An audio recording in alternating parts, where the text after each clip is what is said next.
Good evening again. Thank you for joining us. My name is Charlie Kuchenbrod. I am joined by my colleagues Lee Gagan, Mary Nelson, and David Cleaver Bartholomew. I need to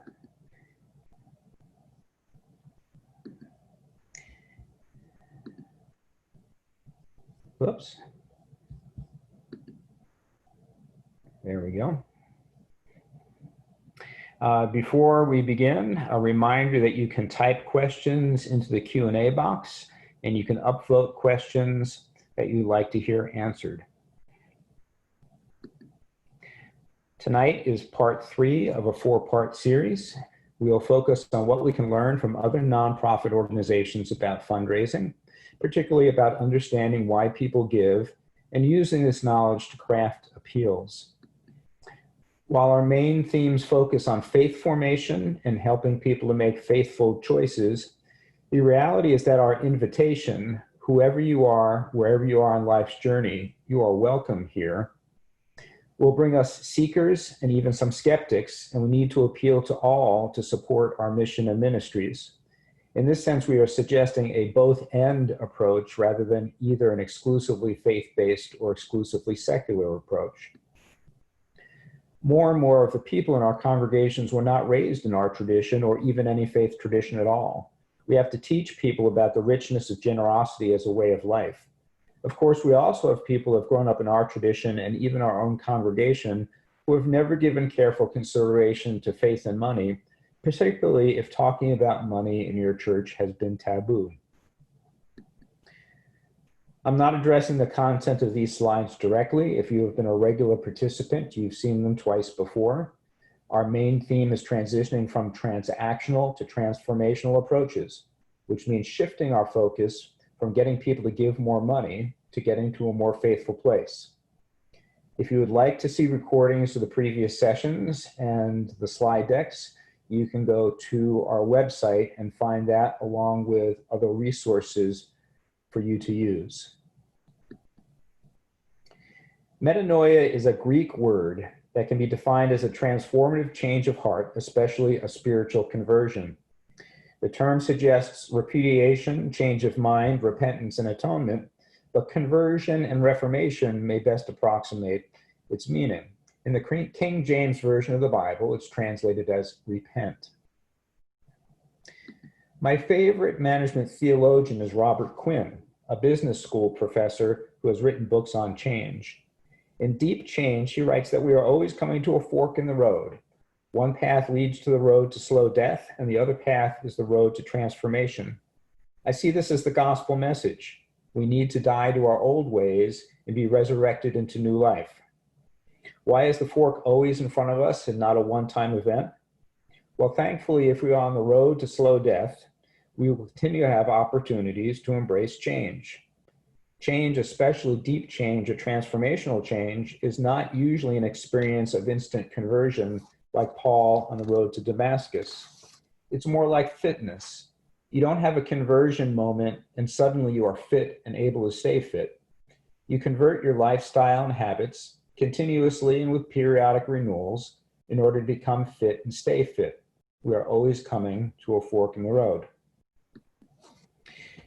We discussed one conversion in part 1, from mine to how blessed am I, a conversion from thinking of ourselves as owners of assets to stewards of assets. We discussed another conversion in part 2, from paying the bills to living the vision, a conversion from balancing the budget to living the beautiful way of Jesus. To stretch the fitness analogy, maybe we can think of the stewardship committee as a personal trainer or a team strength coach who will help provide practical help to support the conversion processes we are talking about. How far is that from thinking about it, the job of the committee to get people to give more money? Before heading on to the main topic tonight, a brief sidebar on the division of responsibilities between clergy and lay leaders. I'm going to propose some guidelines. The important thing is not to adopt these specific guidelines, but to have a conversation in your own congregation so that you know what your lane is and you can hold people accountable. Overlapping responsibilities can be managed. It is more important that each of the responsibilities are owned someone. So clergy leadership. First and foremost and always, keep the questions of identity and purpose in front of the congregation. Why are we here? What is this all about? To inspire generosity. Fortunately, we've got good materials to work with our scriptures and tradition. And to adopt stewardship as a personal spiritual practice, becoming a more generous and giving person. For lay leaders, keep board and committee agendas focused on identity and purpose. If you have a mission or purpose statement, you might include it at the top of the agendas for your meetings. Develop a case statement. I'm going to be talking more about that in a few minutes. Offer and participate in Bible study programs. You can do a mini Bible study at the start of any committee or board meeting. Pick the lectionary for the coming Sunday or a piece of it, have people read it, and then ask, does this have anything to say to us tonight as we go about our tasks? I think you might find some really surprising connections. And lay leaders should also be in charge of gift solicitation processes, pledge campaigns, electronic giving, planned giving campaigns. That doesn't mean the pastor won't be involved in fundraising and making asks, but the processes should be owned by the lay leaders. Clergy should work to lift the veil of secrecy and challenge the taboo about talking about money in church, because how we use our money is so much a reflection of our faith. And for so many people, the biggest barrier between themselves and a stronger relationship with God is their wallet. And clergy should seek to live the vision and to keep the congregation focused on that. Lay leaders should be willing to testify and share about their experience, and they should let go of the pay the bills whole culture. This is really hard for some people, but it is important in order to get to a better place. Finally, I want to suggest that clergy need to walk the talk. They should tithe, and that lay leaders should make sure the pastor is paid enough so that they can tithe. Now, I understand people can tithe at any level of income, but I hope you hear what I'm saying. We should treat our pastors equitably in our relationships with them, and give them the opportunity to have the assets to steward and to share with their church. Many pastors are in the top 10 donors of their own congregations. I know at least one church where the pastor is the top donor. Perhaps you should consider, if you're a pastor in that category, letting people know about that. Some questions for your congregation. Are we clear about roles? How can we get to a more faithful place regarding generosity and stewardship? And you might have your own questions that you might want to put before the congregation. Again, we really hope that whoever's listening tonight, whoever's watching, will be able to bring this back to their congregation for a conversation. It's not enough for one or two people to have gone through this. You're only going to make progress at bringing about change if you can pull together a group of people interested in moving in that direction. So on to what we can learn from nonprofit organizations. Generally speaking, nonprofits have learned that you have to help people to get over 3 hurdles to get them to be generous supporters of the organization. The first hurdle is that people have to be passionate about an organization's mission. Some people will meet us and they will already share a passion for the mission of the church, but we can no longer assume that the people that we meet will already understand and be passionate about our mission. It does not help if the leaders of the church do not share compatible views with each other about the mission of the church, or are not pursuing the mission with energy and commitment.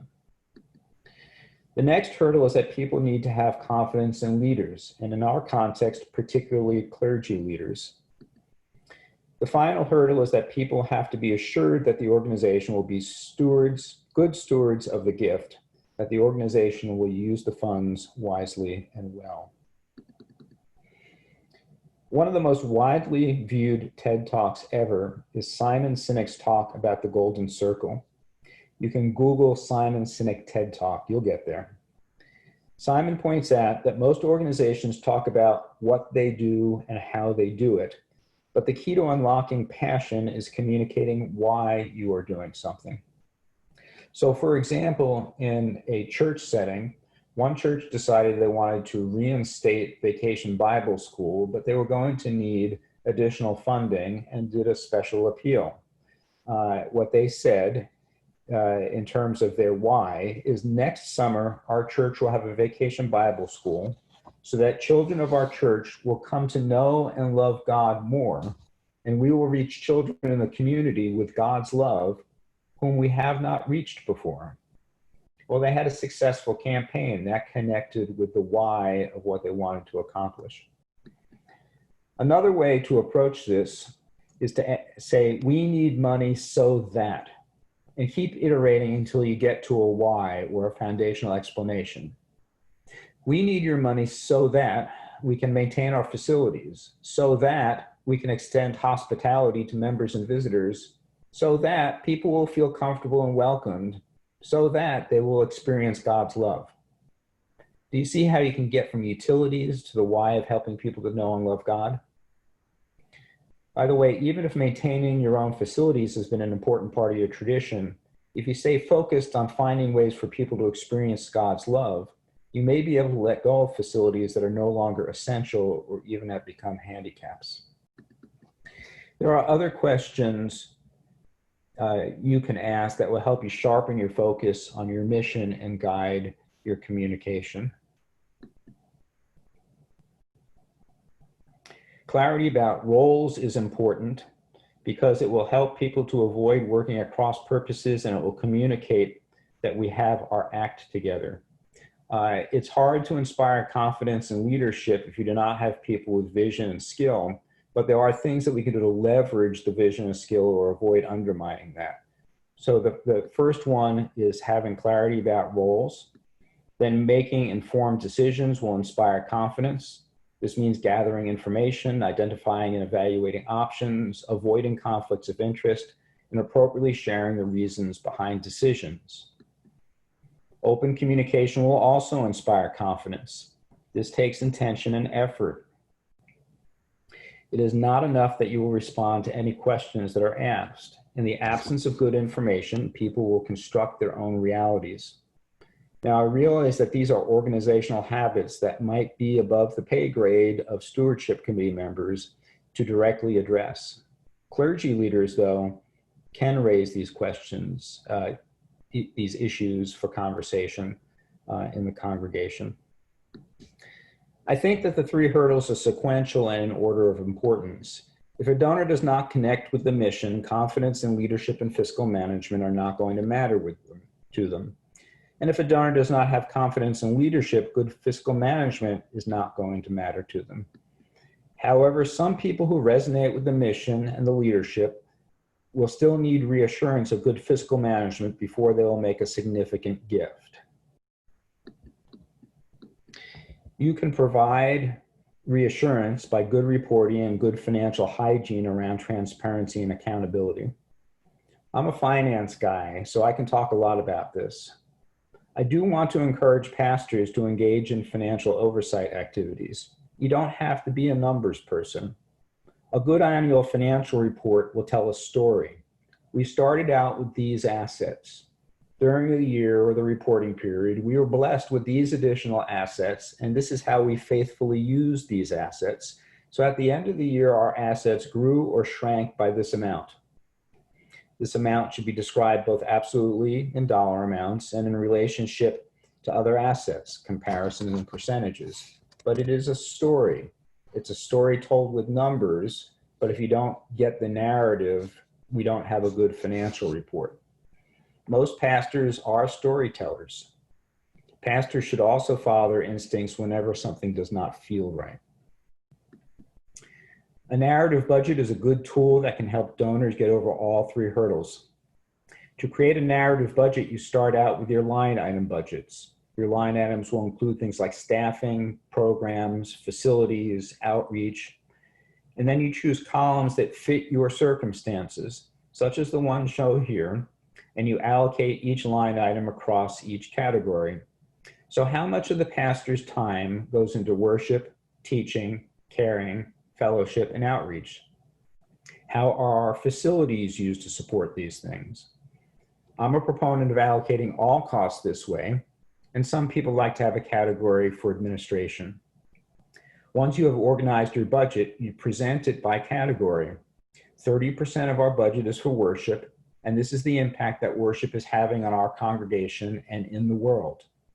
And I would argue that there should be at least as much emphasis on the impact on the world, and probably more emphasis.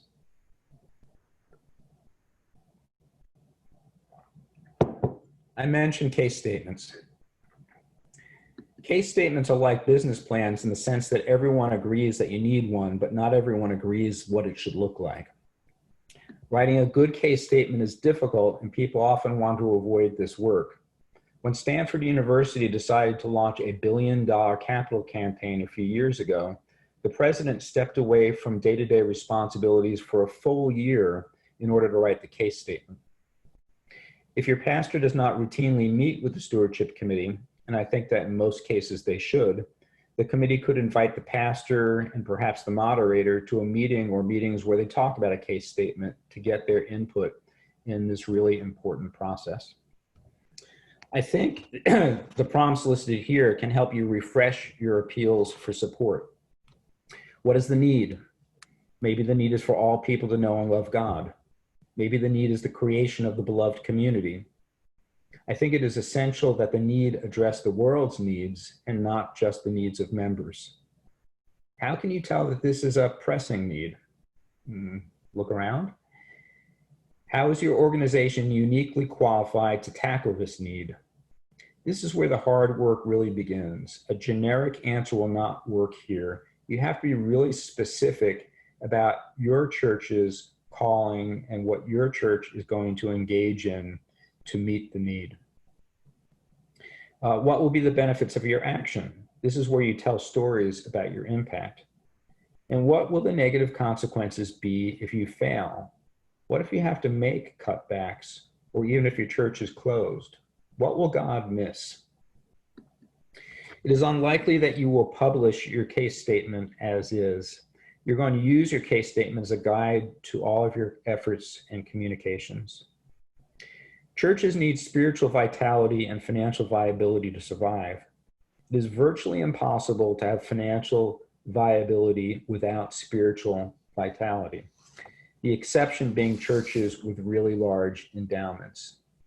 It is also virtually impossible to write a good case statement without spiritual vitality. Unfortunately, we do have congregations in this category. So if so, you need revitalization first. Now, you may be able to generate financial support for a revitalization effort, but you're going to need a credible plan if you're going to try this approach. Developing a plan would be a whole nother webinar series. We conclude again with some questions for your congregation, and I hope you will bring them back. What can we do to better articulate and share our mission as a congregation? What can we do to support leaders and build confidence in leaders? What can we do to demonstrate fiscal responsibility and stability? So now I'm going to give my colleagues a chance to add their thoughts to mine, starting with Lee Gagan. So Lee. Thanks, Charlie. I've been really looking forward to tonight's webinar because I think it gives us all an opportunity to freshen up on a few best practices. Prior to joining the conference 3 years ago, I was a development professional with my local community foundation. And my role had a very strong focus on the relationship with some very generous donors. While I was there, both from watching our very successful executive director and then directly asking her, what are the keys to your success?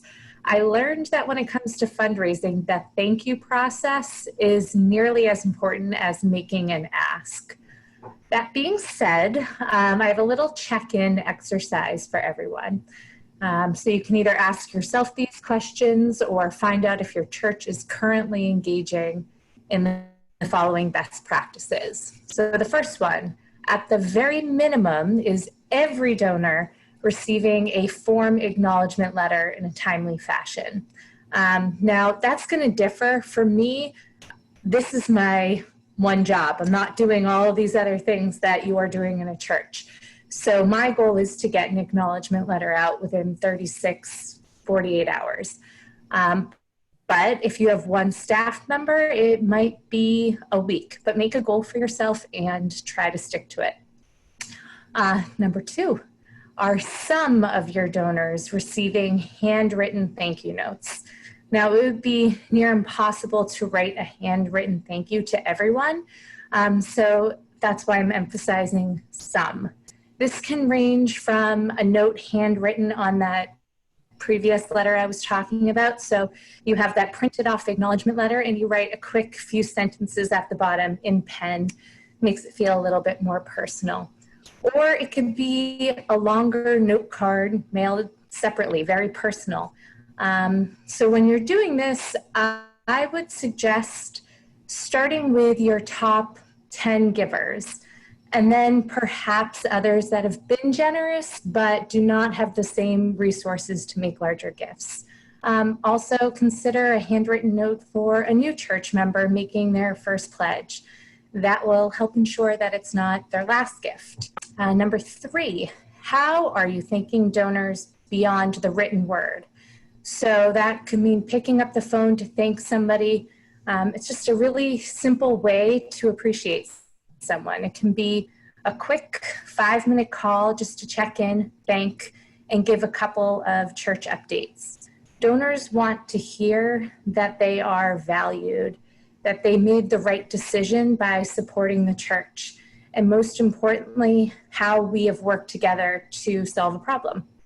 Number four, how are you thanking your donors during off-cycle moments, so between your annual pledge campaigns? For us, for the most part, the conference has two appeals. We have a targeted appeal at the beginning of the year, and then we have what we call our annual appeal later in the fall. Between these two appeals, there's about 6 months.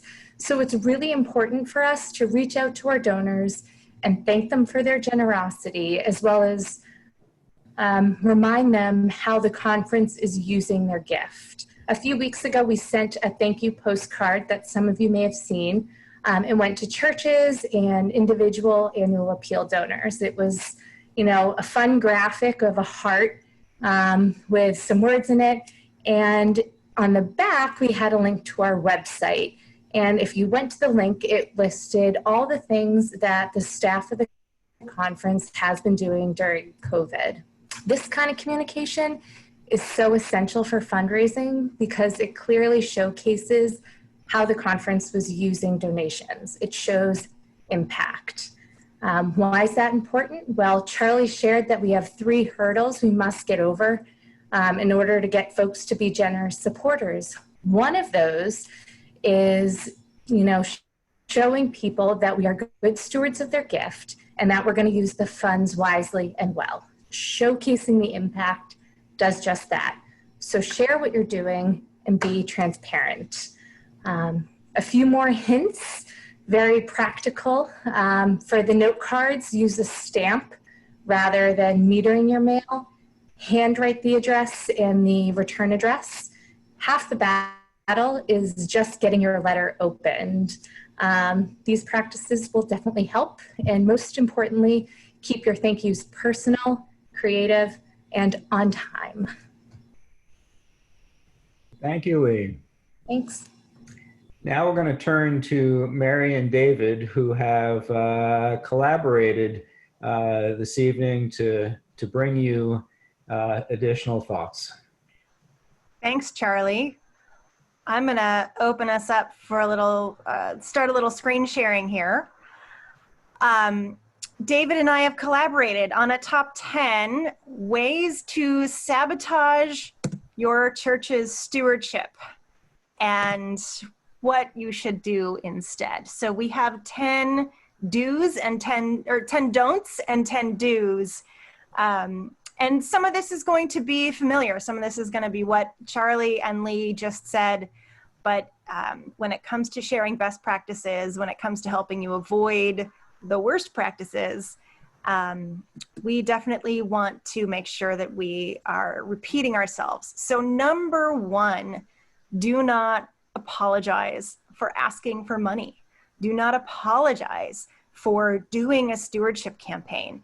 If the leader of a stewardship campaign, a stewardship chair, stands up in front of the congregation and says, well, I guess it's that time of year again, and we have to come hat in hand asking you for money, and I'm really sorry we have to do this, but this is how we pay the bills.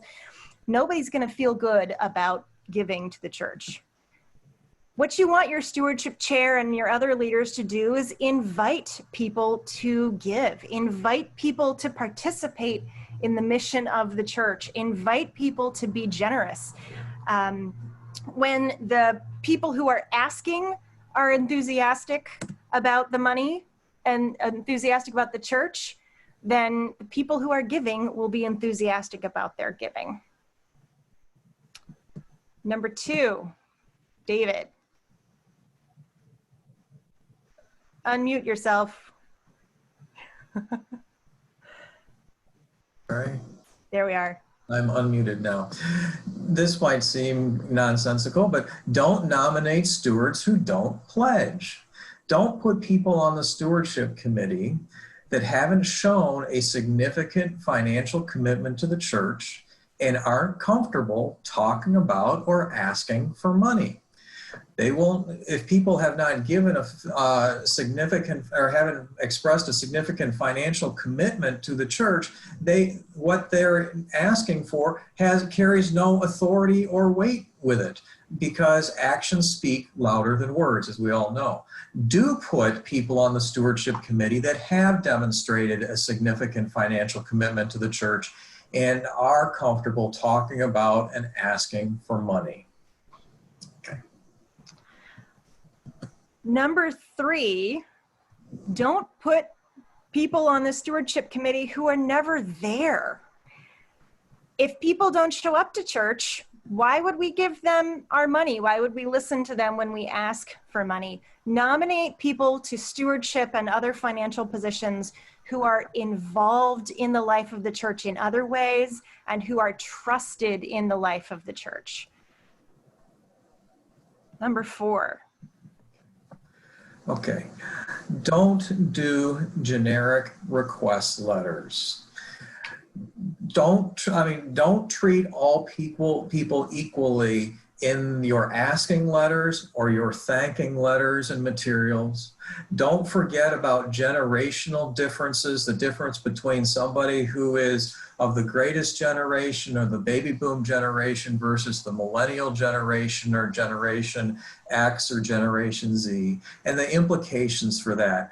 We're all different individuals, and therefore our asking letters and our thanking letters should be tailored to those differences. So the flip side of that is segment and individualize your asking materials and your thank you letters and your thank you materials. Remember generational diversity and its implications for giving. For example, millennials and Gen Z like to give online much more readily and to use their mobile apps on their phones, rather than the older generations who prefer to write checks and do things by hand. Several ways of approaching this are, again, history and giving history and generational targets. Number five, don't forget to say thank you.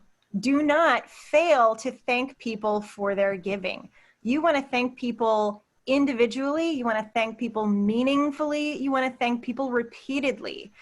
Lee mentioned handwritten thank you notes to some or maybe all of your members. If you have a small enough list of members that you could thank everyone, write a thank you note. Make sure you, when we are able to return to in-person gatherings, say something in person to someone. You know, I really appreciated your generosity for this project, or I really appreciate the way that you've been steadfast in your giving to help the church get through this crisis. That's going to be really important. It always has been important, but it will be important in the future as well, to help people know that their giving is valued. If you recognize how meaningful someone's gift is, they are more likely to give again in the future. Number 6, don't, and you've probably heard this numerous times, don't focus on paying the bills. Don't talk about the church's need for survival or the church's need for money. It's not the church's needs that that are inspiring.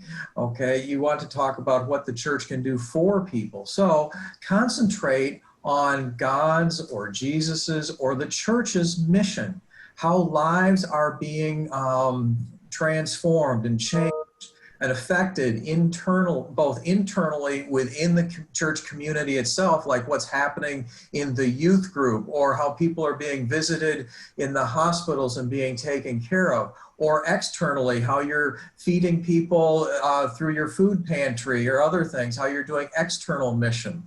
But focus on the mission. As Charlie said repeatedly in the beginning, focus on your why. This last little bit is a little controversial, but if the church only exists to pay the bills, then the church doesn't deserve to survive. And we need to remember that. We're not focusing on paying the bills, we're focusing on doing the mission of God. And if our focus is in the wrong place, then we don't deserve to be asking for the help.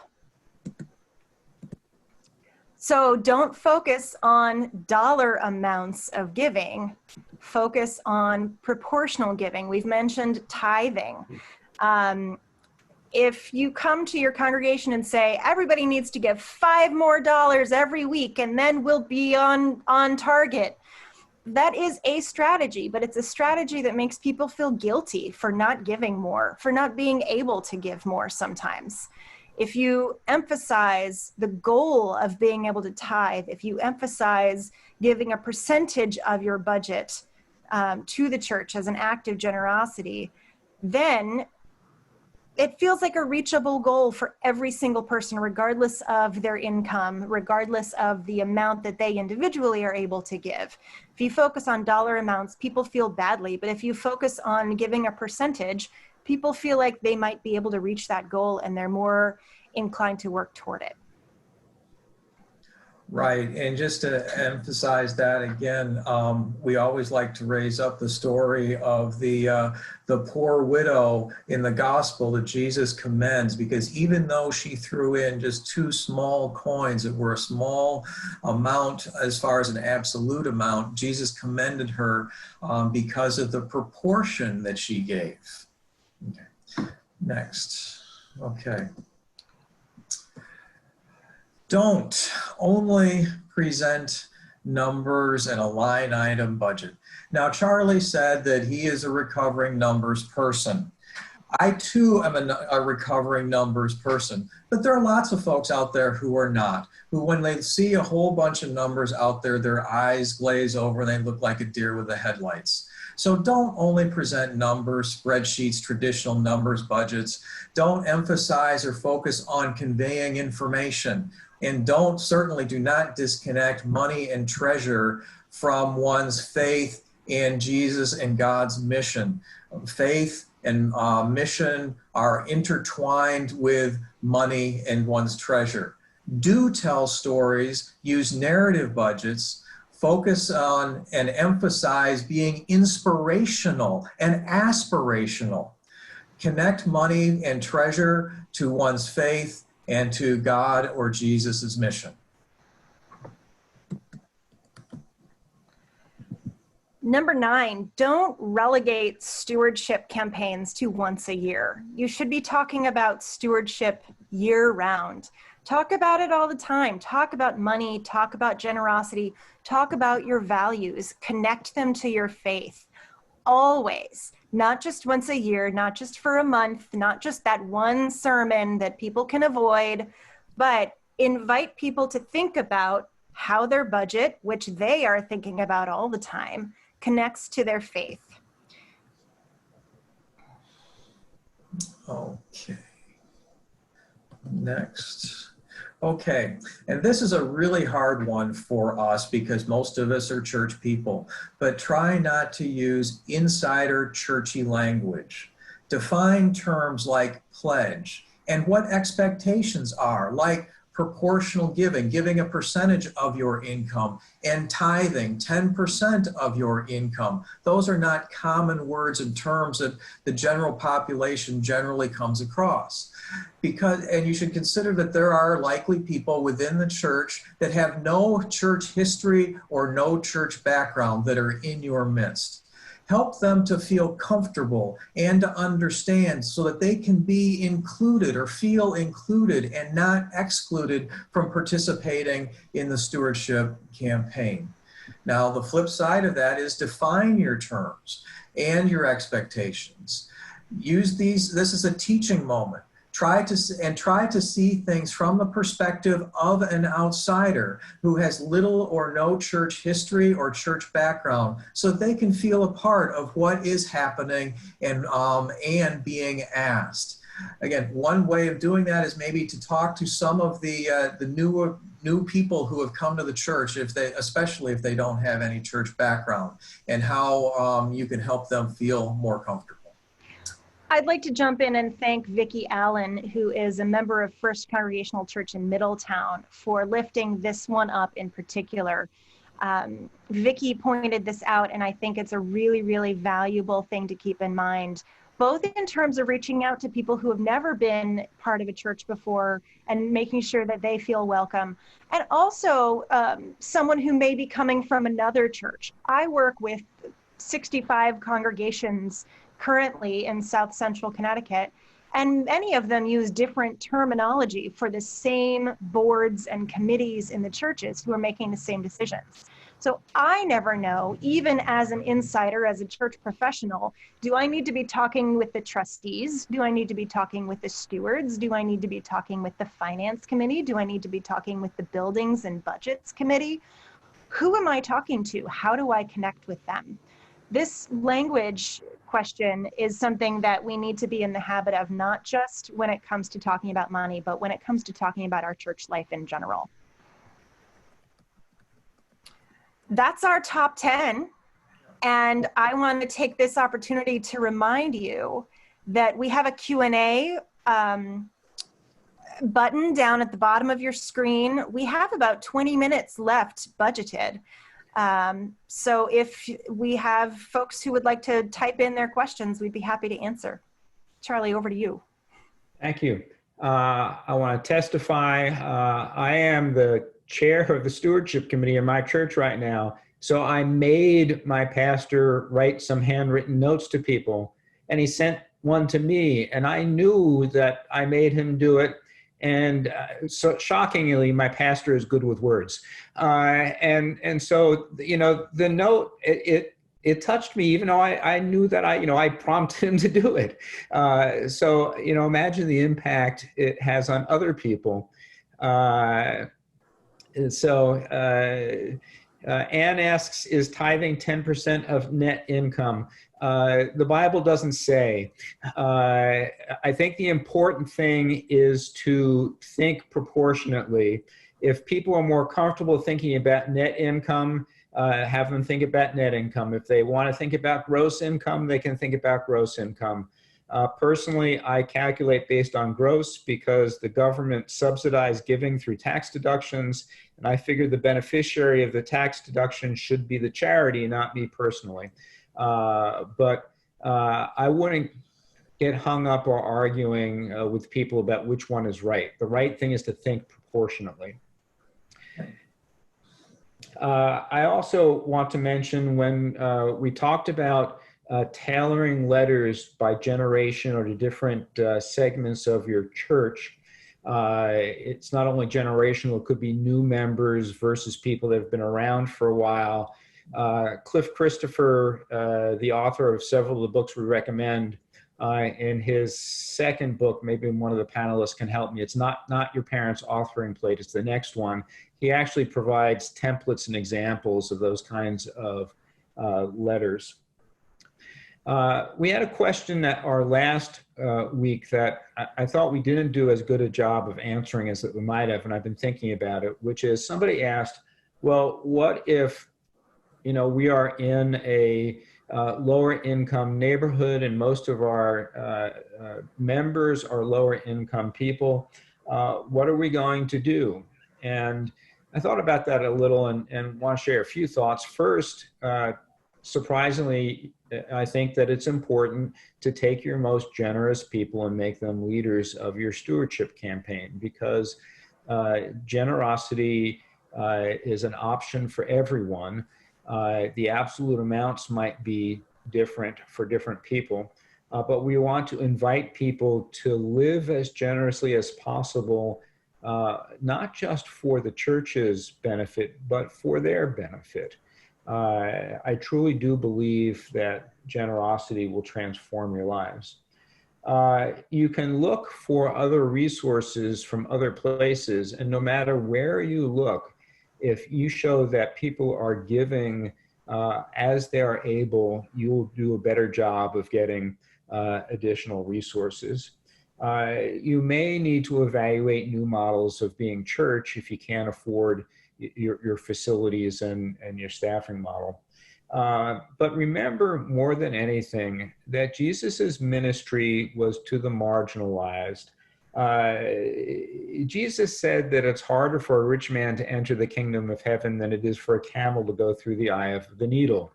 And so, Jesus's ministry is for you. And if you're at the lower end of our economic spectrum, I want to say it's especially for you. And that ought to be inspiration, help keep you going. Another question. I want to jump in. Marilyn Kendricks asks, is there a way to include the children of the church in pledging and giving?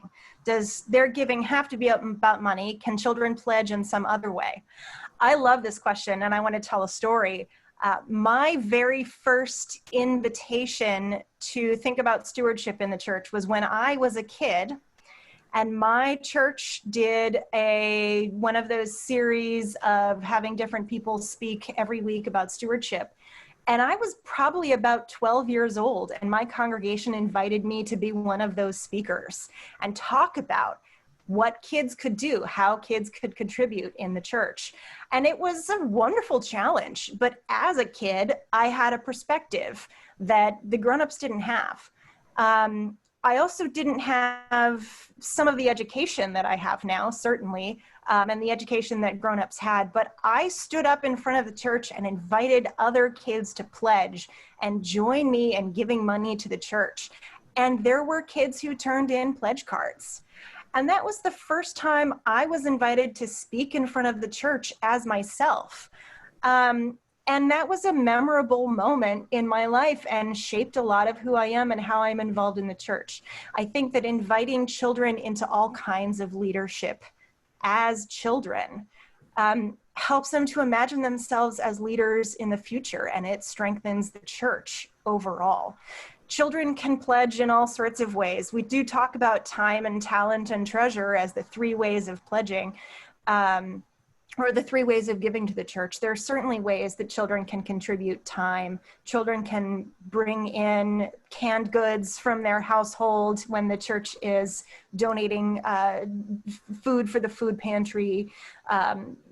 Some Sunday schools still have an offering during their Sunday school time. And so if parents make sure that kids are equipped with $1 to put in the offering plate or $5, that's another way that children can learn about pledging and learn about stewardship when they're young and get in the habit early.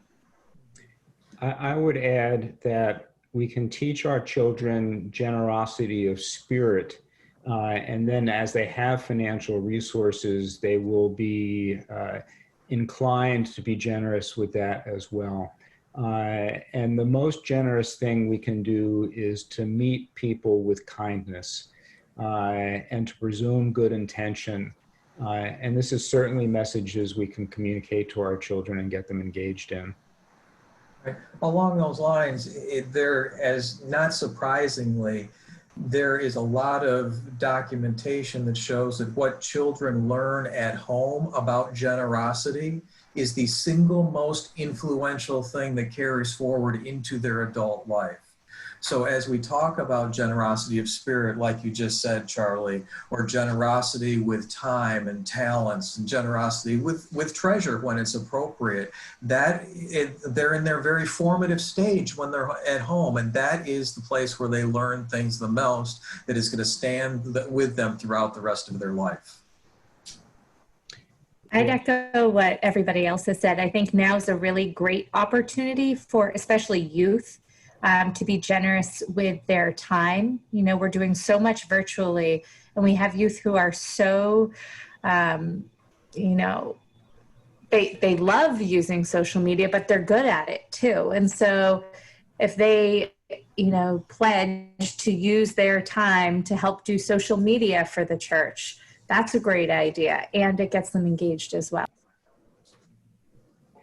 One of the things my parents taught me, my father had a rule whenever we went to some sort of event, whether it was at church or scouts or school or something, you had a choice. You either show up early and help set up, or you stay late and help clean up. And that was it. Which choice were you making for that meeting, set up or clean up? And it was just a lesson about being engaged, not taking the people that were organizing the programs for granted, and to try to be supportive. One other thing that I wanted to touch on is when the children do get to be older and start to have their own financial resources, one thing that I didn't realize or wasn't introduced to until I was well into my 30s, which I wish I had learned when I was about 10 or 12 years old, is the 10-10-80 rule. That if for every dollar, take 10% of it and put it aside for philanthropy, for giving to the church or whatever, 10% and put it away for savings for the future, and then 80% to live on or to spend. And that's a great way to start thinking about fiscal responsibility and budgeting and things like that. But I wish I had known that when I was 10 or 12 years old doing the paper route and things like that, because it would have carried forward into later. Clearly, one of the differences between doing this webinar virtually using Zoom and doing it in person is that there is some barrier to people asking questions, because I've been to many live presentations and never had, you know, we've got a significant number of people here listening tonight, such reluctance to pose questions.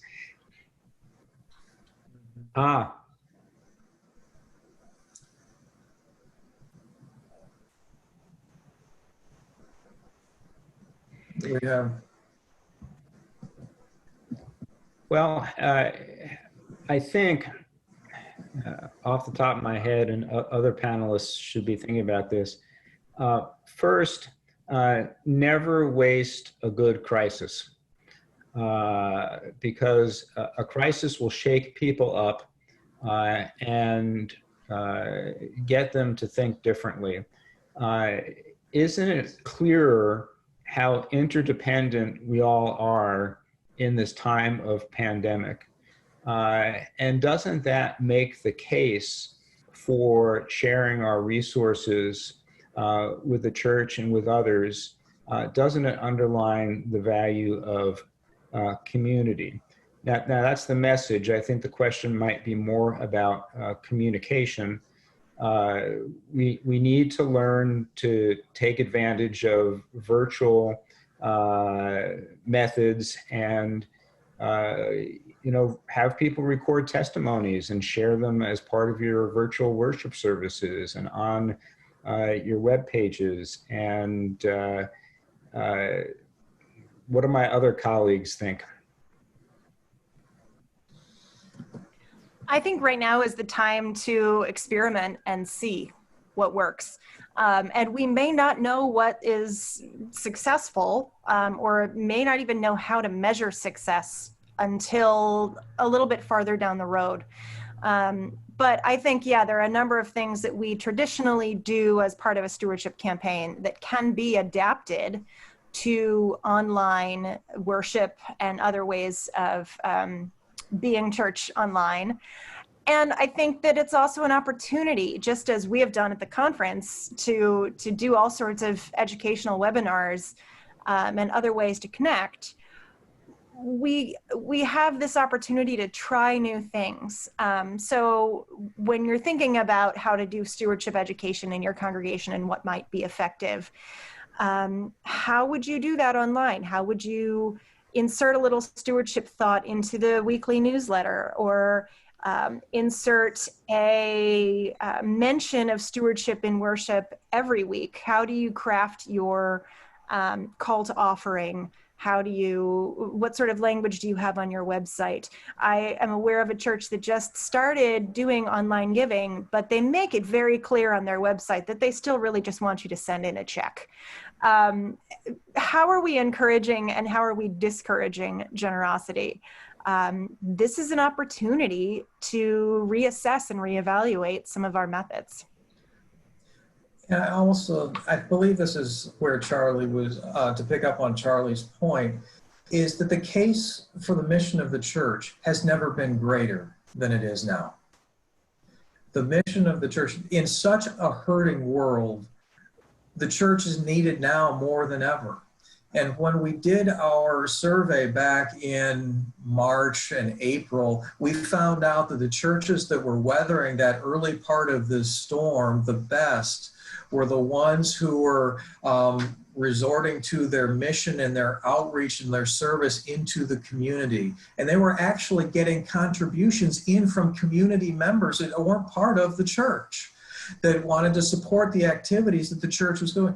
So the external mission and the internal mission of keeping people together, the mission of the church has never been greater than it has been before. And there are people that want to support that mission.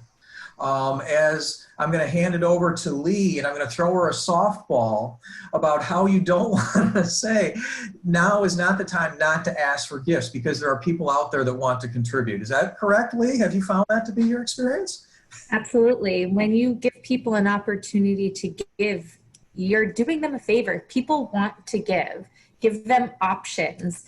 As we were saying before, don't beg for money for one certain thing, but share what's going on and be open and honest and transparent and have a conversation. That's my favorite thing to do, is call up a donor. Now it's, not asking them to meet me for coffee, but meet me for a Zoom and just talk about what their hopes are for the conference. So you could ask, what are your hopes for the church?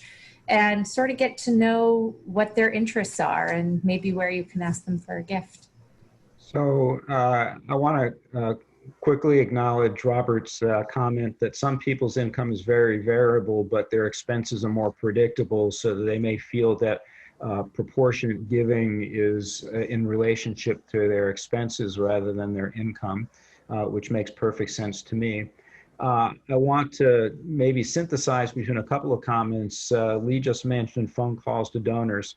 How about, because we can't meet in person, if you are a church that hands out pledge cards in church or mails them out, having some sort of phone tree set up your stewardship committee members with lists of people to call, and ask them to, start out with, hey, I miss going to church. What do you miss most about going to church? And get them to talk a little about church, and then say, did you get the pledge card that we mailed to you? We couldn't give it to you in person in church.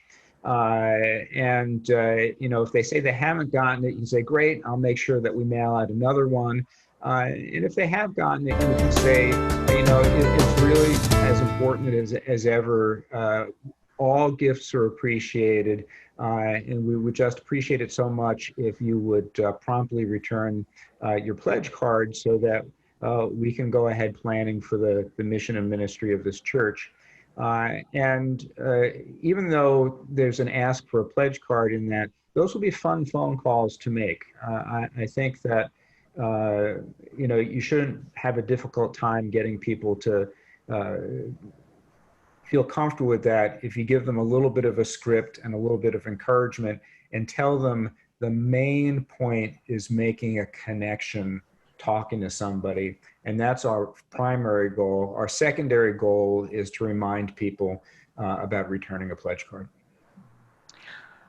And I want to also acknowledge there's been a movement in the last several years to incorporate stewardship campaigns into worship, and to have people, have a stewardship Sunday where everybody comes and maybe brings their pledge card forward as part of the worship service, and then the pastor says a blessing over the cards. That can still happen. You can still mail in your pledge card, and the pastor can video as part of worship, video a blessing with, holding the cards. That's the kind of thing that, with a little bit of engagement, a little bit of forethought, you can implement something similar, just in an online or visual format rather than doing it in person. I want to take the opportunity, since we're coming to a close, to put in yet one more plug for our Stewardship Book Club.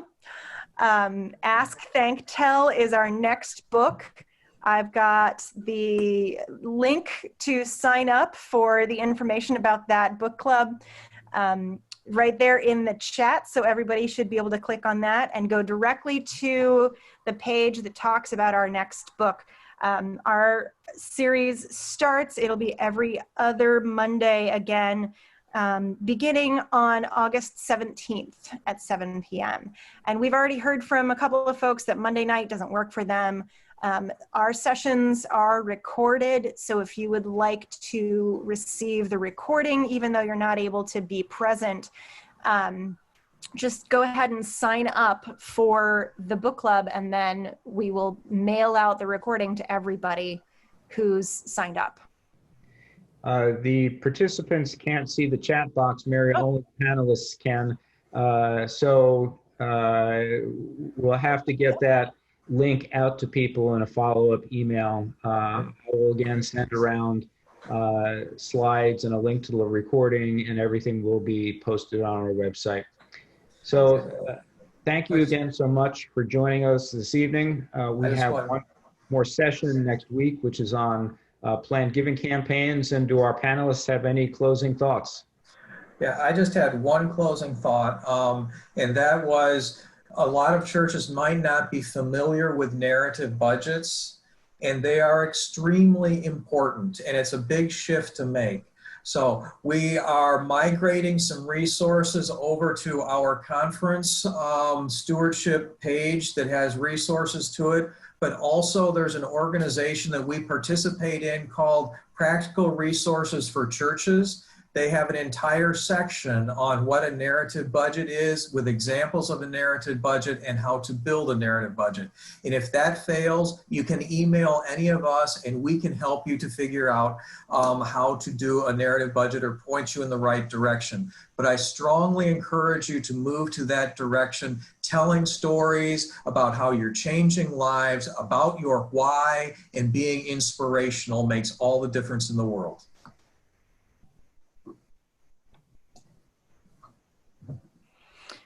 Thank you all for joining us and being here. I'm really excited about the planned giving webinar next week. We've had a lot of specific requests for planned giving information, so tell your friends. Good night, everybody. Blessings upon you, and we hope we see you next week.